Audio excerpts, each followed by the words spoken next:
Hello বন্ধুরা, সবাইকে অনেক অনেক স্বাগত আমার নতুন একটি ব্লগে। তো এখানে সকাল সকাল আজকে আমাদের চপ মুড়ি ছিল।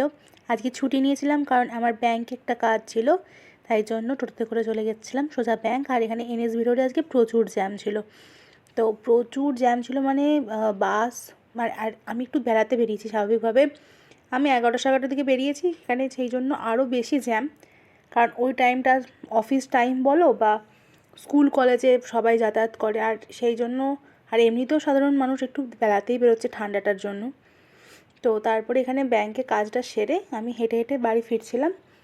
আর এই যে এরিয়াটা তোমরা দেখতে পাচ্ছ, এখানটাতে কিন্তু প্রচুর মানে এটাকে বলা চলে সারা বছরই এখানে একটা বাজার মতো বসে। আর এখানে কিন্তু ছেলেদের জামা কাপড় প্রচণ্ড ভ্যারাইটি আর সস্তায় পাওয়া যায়, বা বিশেষ করে বাচ্চাদের আর ছেলেদের পাওয়া যায়। এটা হচ্ছে রানীগঞ্জের ষষ্ঠীগড়িয়া মার্কেট। যারা জানো ওখানে থাকো রানীগঞ্জে, তারা কিন্তু ভালোভাবেই চেনো এই মার্কেটটা।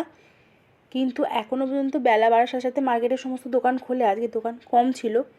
আর এই দিকটাতে কিন্তু প্রচুর পুরনো দিনের বাড়ি আছে, মানে দেখতেই বুঝতে পারবে যে পুরনো প্যাটার্নের দরজা, কাঠের দরজা, বাস দেখতে খুব সুন্দর লাগে আমার এই জায়গাটা। তারপরে আমি হঠাৎ করে দেখতে পেলাম যে তিলকুট বসে গেছে, মানে শীতকালেতে এদিকে তিলকুট পাওয়া যায়, মানে এটা এক ধরনের তিল আর সাদা তিল। আর কত এগুলো? হ্যাঁ, পিস হিসেবে তোমরা দাও? 2 পিস দাও। Online payment.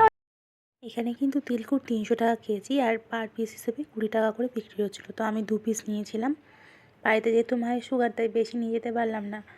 আর মাও খেতে ভালোবাসে, মায়ের সামনে একা খেতে কেমন লাগে, কিন্তু তাও আমি এখান থেকে 2 পিস নিয়েছিলাম। এগুলো কিন্তু বেশিক্ষণ রাখলে একটু চিটচিটে হয়ে যায়, যেহেতু চিনি থাকে। তারপর বাড়িতে এসে ফ্রেশ হয়ে জামা ছেড়ে ভাবলাম আজকে শুক্রবার, মুখটা একটুখানি পরিষ্কার করা যাক। তো আজকে একটু মুখে ফেস ওয়াশ দিলাম, ভালো করে আগে ফেস ওয়াশ দিলাম, ভাবলাম ফেস প্যাক মাখবো। তো আমি সাধারণত এই গুড ভাইবসের পাপায়া ফেস ওয়াশটা ইউজ করি, আর মা এটা ইউজ করে। তো আমি ফেস ওয়াশটা আনি না, যখন কলকাতা থেকে আসি এটাই ইউজ করি, কোনো অসুবিধা হয় না। তো আর যা ঠান্ডা জল মুখে দিচ্ছি না, মনে হচ্ছে বরফ জল ছেটাচ্ছি, মানে রীতিমতো এতটাই ঠান্ডা লাগছিলো আমার। তারপরে আমার একটু কাজ ছিল, আজকে যেহেতু ছুটি নিয়েছি, তো মা বলেছিল একটু চিকেন পকোড়া বানাতে। আজকে চিকেন পকোড়া বানানো হয়েছিল, আরও অনেক কিছু এক্সাইটিং ভিডিও বানানোর ছিল।